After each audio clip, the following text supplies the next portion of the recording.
If you thought prenuptial agreements were just for the rich and famous, you may be surprised by a new poll. 50% of adults in the U.S. say they would be open to signing one. 50. It's according to a new Harris poll, which found younger generations are particularly more embracing of prenuptials. Joining me now, family and law divorce attorney Marilyn York. Wow. So what does this say about our faith in the institution of marriage if people are going into it saying, yeah, I need a prenup? It means we finally woke up. I mean, the divorce rates are just under 50%, so obviously we're being more realistic.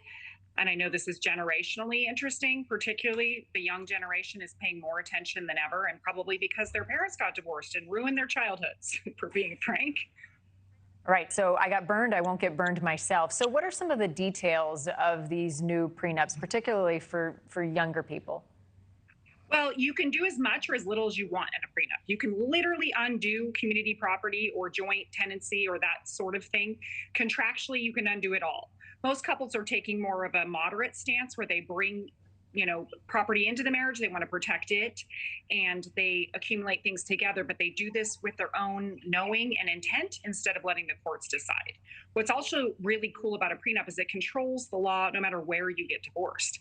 Being a transient society, we move all over the US and we end up getting divorced in a state we didn't get married in. We have no idea what the laws are. But a prenup will protect you no matter where you travel, which is a really nice mechanism. So what is the advice that you have for people if they're engaged, they're getting married, they're thinking about doing this, sort of the do's and don'ts, what you want to include to protect yourself, but also maintain a good relationship with the person you say you want to spend the rest of your life with? Well, I think honestly that priority should be less important. This gives people a really good opportunity to talk about their finances, talk about their hopes and their plans. A conversation most people are afraid to have. What happens if we have kids? Do you want me to stay home? What happens if I stay home? Do you support me? These are questions we don't normally discuss in marriage, and we should.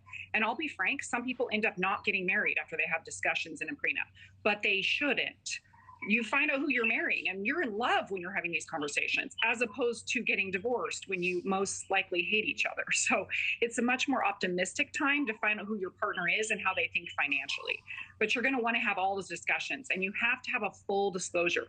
This is what I'm bringing into the marriage, which is also nice because you don't have big surprises like I had $30,000 in credit card debt and $100,000 in student loans I never bothered to disclose. Because to be upheld, a prenup requires full disclosure. So that's another really nice mechanism of it. Right, so you're laying it out on the table for everybody to know so there's no surprises. But weddings are expensive. People go, well, a prenup sounds pretty expensive, is it? It's not as expensive as it benefits you, for sure. I would imagine the range is probably in the $1,000 to $3,000 range most of the time. Obviously, if you're very wealthy and you have big negotiations, you're going to go above that, but it's certainly worth the paper it's written on. The more wealth you have, the more you have to protect. Another consideration is children from a prior relationship. We have second marriages or children are born out of wedlock 49% of the time now.